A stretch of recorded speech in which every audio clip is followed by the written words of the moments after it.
Join Scooby-Doo and the gang in their first Halloween movie mystery. Let's go, guys. Places ASAP. And they aren't just looking for treats. We got him! Excuse me! We don't know these guys!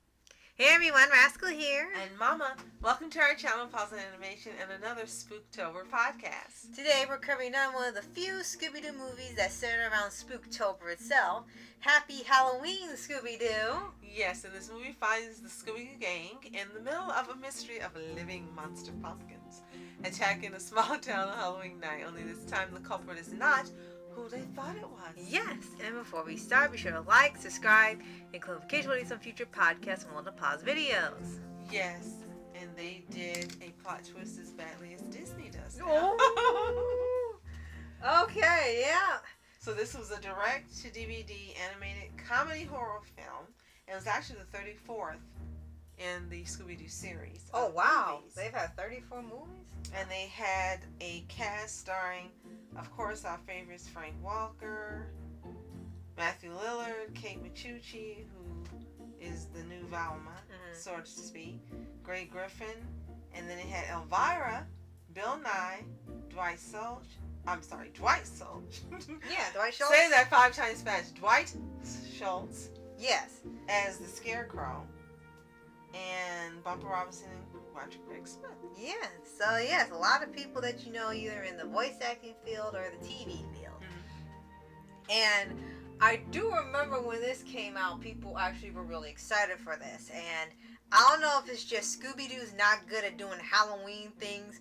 Out of all the things for them to be bad at, they're bad at doing Halloween themed episodes. It's almost like it's irony, because usually their Halloween themed episodes or movies don't tend to do well. Either they have a confusing plot, or people don't seem to enjoy it, or they cause controversy, like Trick or Treat Scooby-Doo, which we'll get into when we actually do a podcast for that. Now this is pretty interesting. This particular movie was written and directed by Adam Maxwell Burton, who's a voice actor. He's a creator of Grim and Evil, as well as The Adventures of Grim and Evil Con Carne. Yeah, so that when you explains think about it, it had that feel. Yeah, because there was actually a Billy and Mandy Halloween Bash, and I think the plot centered around, it was either a jack-o'-lantern or a chocolate bunny, and they were having monster pumpkins come alive and attack the city. So it looks like it's left over from that.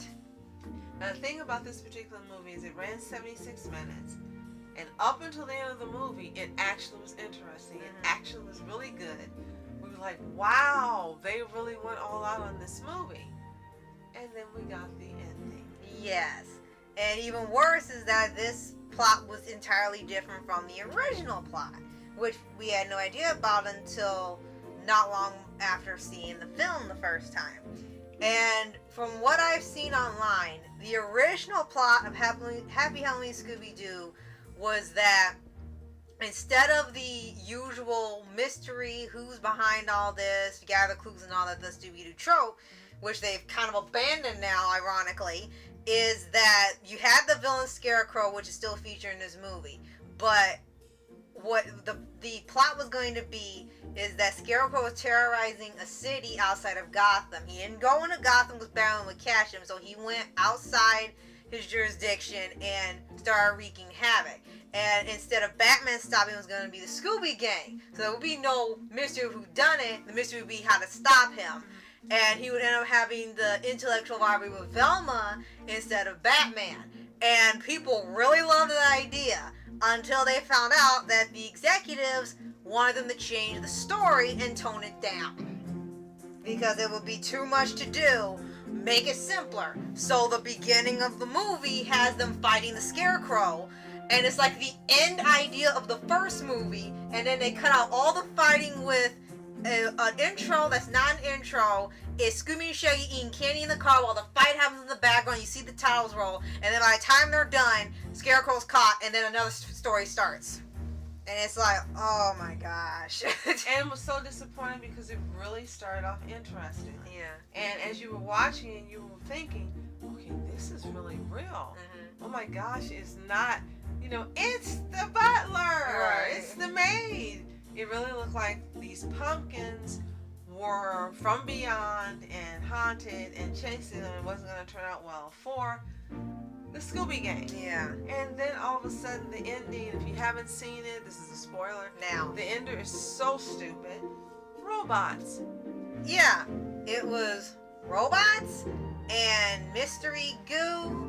And, oh yeah, it was never Scarecrow to begin with. It was the sheriff who really isn't a sheriff. He was a business guy that was trying to run them all out of town to get insurance money and something else. It was a weak and horrible ending. It It didn't even make sense.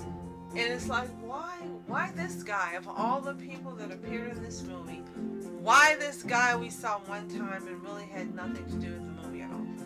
Right. It wasn't a plot twist. It was a stupid twist. Why didn't they just leave the villain Scarecrow like they had in the beginning of this movie and their original storyline?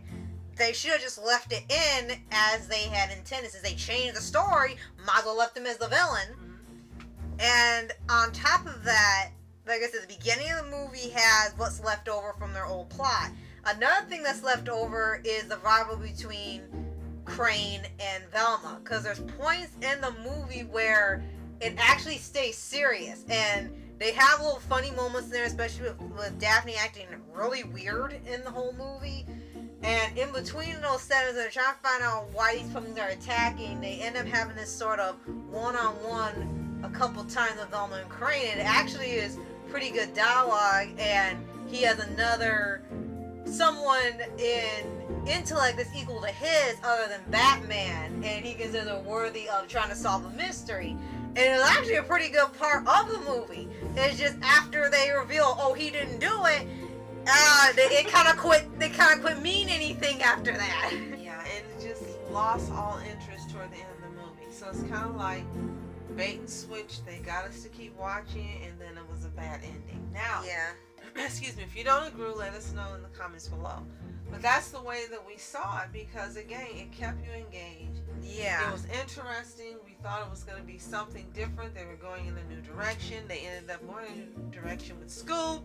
That's not the direction we wanted, but we thought this was going to be something that would bring back what makes this franchise exciting and fun and interesting with the twist of Mystery Incorporated. Right, we would have been totally fine with that. But no, that's not what we got. And then during this movie, you also have very odd instances where they're attempting very hard at humor that they shouldn't be trying this hard at. Scooby-Doo is just, you stick to the formula or do something with the formula where it's still familiar, but you do well with it, like you said, Mystery Incorporated. And here, it's like they tried to make a new Scooby-Doo and they failed. Besides, you know, the thing with Velma, Shaggy and Scooby were a little dumber than usual in here, especially with their disgusting costume, if they want to call it that. Worst part of the movie. Fred had Besides the ending. right. Fred had a one-track mind about the traps, and suddenly they just were like, "Oh, don't trap-splain to me," and it was like, "What? Where does this come from?" Daphne was suddenly just kooky, and she was saying slang like "word" and "what up, son" and "mic drop," and she wanted to be like Elvira for some reason, and she was goofy and kooky, and all throughout the movie she just acted strange, and no one said anything. Right. Everyone was out of character, and they were trying to force everything they were doing to be funny. Even with Elvira and Bill Nye, they were just there to try to make the story funny, and nothing worked. Well, unfortunately, this didn't work at all. This movie really just, it started off great as we mentioned, but then it just ended up badly. And if it weren't for the ending, this could have been an interesting movie. Could have been a good movie that you would actually want to watch each year. Yeah. But the way it ended, it's like, throw it out. Yeah. This and Trick or Treat Scooby-Doo are unfortunately some of the worst Scooby-Doo movies done, and Trick or Treat just came out not too long ago, and that became a whole controversy for multiple reasons. I think, unfortunately, Scooby-Doo, as much as we love watching it in October, they need to stay away from Halloween-themed stuff, because every time they've been doing it, it's not gone well. Absolutely. So if you've seen Happy Halloween, Scooby-Doo. Let us know what you think in the comments below. Did you love it? Did you hate it? Was it meh? Did you feel like we did? It was great up until the ending. Let us know what you think. If you haven't seen it, you're not missing anything. Right. We don't even recommend you watch it. Not really. If you get a chance to see it free on television, go for it. But other than that, it's a hard pass. And invest in watching some other Scooby-Doo movie that you know is good to watch. Right. And if you haven't already, subscribe for updates, weekly videos, and favorite anime series, anime shows, and all things animation. Absolutely. Thanks so much for joining us today. We appreciate you very much. And if you'd like to check out your channel, let us know in the comments below.